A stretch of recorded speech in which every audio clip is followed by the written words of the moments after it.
Hello femme sœur, bonjour. J'espère que tu vas bien, moi je vais très bien par la grâce de Dieu. En tout cas, on bénit le Seigneur pour cette journée. Je voulais simplement partager avec toi des moments vraiment où nous devons être reconnaissants de la présence de Dieu dans nos vies. Un jour, lorsque j'étais dans la dépression, j'étais vraiment dans le désarroi, je traversais une situation très difficile, très dure. Et dans cette situation, plusieurs fois même, j'ai perdu connaissance en fait, tellement en fait la souffrance était intense dans mon cœur. Et un matin, lorsque je me réveille, le Seigneur attire mon attention. Et j'étais dans cette situation parce que j'avais eu des problèmes avec des hommes, des êtres humains, comme on peut tous savoir. Et c'était une situation d'injustice où beaucoup de choses avaient été dites à mon égard. Et beaucoup de nous, on peut se retrouver dans ce genre de situation où tu es là normal dans ta relation avec les gens, tu veux faire bien, tu penses faire bien. Et l'ennemi se lève contre toi et utilise des hommes, parce que c'était réellement ça. Et dans cette situation, je me suis retrouvée comme vraiment dans une dépression où faire quoi que ce soit n'avait plus aucun sens pour moi en fait. Même vivre n'avait plus de sens pour moi. Et quand je sortais de ma chambre, je paraissais. Et un jour, le Seigneur vient me visiter et il me rappelle une chose. Et c'est une liste de choses dont je vais te parler. En ce moment, c'est vrai qu'on est sur être une femme, mais de temps en temps, c'est une liste de choses que le Seigneur m'a rappelé dont je vais te parler. Parce qu'une des choses pour lesquelles le Seigneur m'appelle, c'est pour vraiment la guérison aussi des blessures. Et dans toute cette série aussi, tu comprendras comment le Seigneur a guéri la blessure, pour que je devienne les blessures, pour que je devienne la personne que je suis aujourd'hui. Ce matin-là, le Seigneur vient me visiter et il me rappelle une chose, c'est que je suis en train de pleurer sur des paroles que les hommes ont dit de moi. Je suis en train de pleurer sur des choses qui ont été dites de moi, qui sont sorties de la bouche des êtres humains. Et le Seigneur me questionne parce que toute cette période, le Seigneur me questionnait juste pour attirer mon attention sur certaines choses sur lesquelles je prêtais beaucoup attention, sur lesquelles je basais ma vie, sur lesquelles je fondais ma vie, qui étaient comme le fondement de ma vie.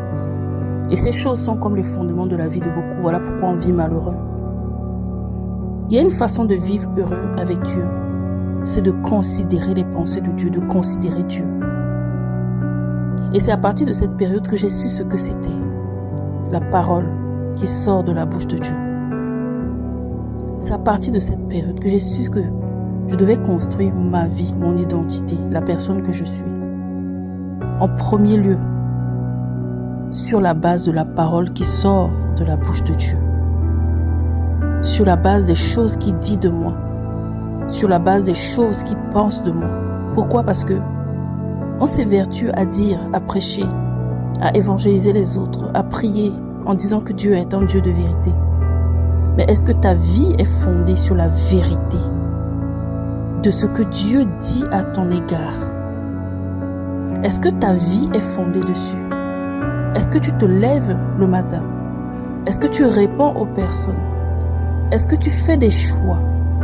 Est-ce que ton cœur est appuyé sur ça? Est-ce que quand tu reçois des paroles qui te font du mal, qui te blessent, tes comportements où tu te sens rejeté, tu reviens sur la parole qui est la vérité à ton égard, c'est-à-dire celle qui sort de la bouche de Dieu.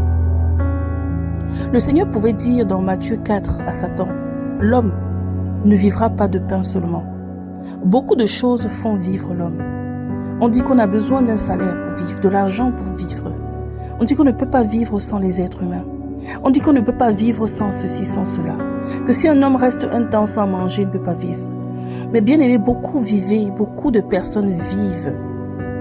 Et j'appelle ça vivoter. Tu te lèves le matin, tu vas au travail.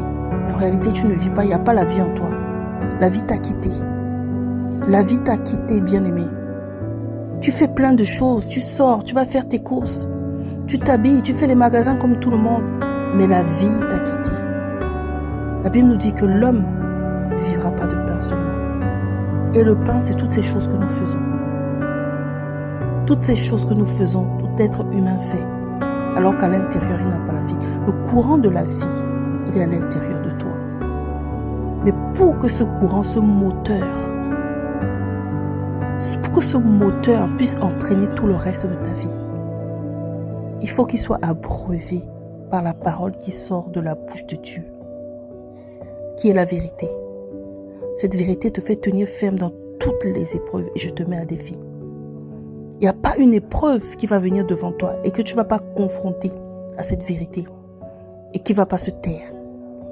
Parfois, tu peux vivre même des visitations des esprits et tu ne sais pas comment te tenir.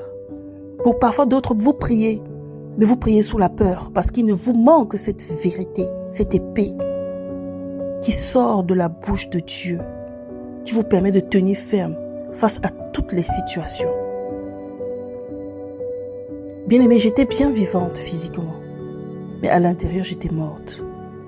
Et j'ai été morte comme ça pendant 1 an et demi, jusqu'à ce que le Seigneur vienne m'abreuver de cette parole. Bien-aimée, c'est avec cette parole que Jésus est allé abreuver la Samaritaine. Et quand tu regardes l'entrevue de Jésus et de la Samaritaine, lorsque la Samaritaine arrive, elle est une femme morte, brisée. Elle est une femme en souffrance, elle est une femme cassée, elle est une femme détruite. Une femme à qui on a dit toutes sortes de choses. Une femme qu'on a calomniée et rejetée. Mais lorsqu'elle sort de là, elle est une femme vivante. C'est même une parole de vie qui sort de sa bouche et qui donne la vie aux autres. Et c'est cette parole-là que le Seigneur disait que tu deviendras si tu bois de l'eau que je te donne. Cette parole qui sort de ma bouche. Tu deviendras une source de vie, bien-aimée. Le Seigneur t'attend, le Seigneur attend de toi. Mais tu ne peux pas vivre sur ce que les gens disent, ce que les gens pensent, sur ce que la société pense, sur ce que le monde pense, sur ce que ton entourage pense, bien-aimé. Je pourrais te raconter tellement d'histoires sur ce que j'ai entendu à mon égard, sur ce que les gens peuvent penser. Aujourd'hui, ça ne me fait plus rien. Et si je peux considérer les paroles des gens à mon égard, c'est pour travailler sur moi, en considérant que oui, effectivement, je ne suis pas quand même parfaite. Quelqu'un peut me trouver pas correcte, pas ceci, pas cela. Quelqu'un peut avoir à me reprocher. Mais je ne peux pas mourir de reproches. Je ne peux pas mourir des reproches des autres. Il me faut la parole qui sort de la bouche de Dieu. Bien-aimé, il te faut la parole qui sort de la bouche de Dieu. Cette parole qui donne la vie. Tu parcours la vie, la Bible. Elle a donné la vie à beaucoup.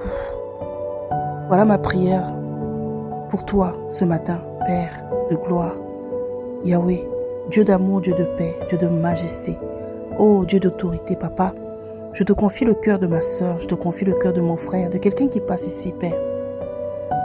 Je ne sais pas ce qu'il vit, je ne sais pas ce qu'elle vit, je ne sais pas ce qu'ils vivent, mais Seigneur, l'homme a besoin de la parole qui sort de ta bouche, Papa. Seigneur, nous avons tout, nous pouvons vivre de tout, mais nous avons besoin de cette parole qui donne la vie, de cette eau qui nous abreuve, Père. Je prie pour que tu puisses abreuver quelqu'un qui passe par ici. Je prie pour que tu puisses restaurer quelqu'un qui passe par ici. Je prie pour que quelqu'un qui passe par ici puisse devenir la personne qu'elle doit être véritablement auprès de toi, Père, et non la personne qu'elle est devenue suite aux blessures, suite au rejet, suite aux méchancetés, suite aux jalousies. Père de gloire, je t'en supplie. Yahweh, remplis, Seigneur, les cœurs, remplis les vies, remplis, Seigneur, les personnes de cette parole qui sort de ta bouche, qui se détournent des paroles des hommes et se tournent vers ta parole, Père de gloire. Toi qui es saint, toi qui es bon, nous te rendons gloire et nous t'élevons parce que tu es digne. Merci, Papa.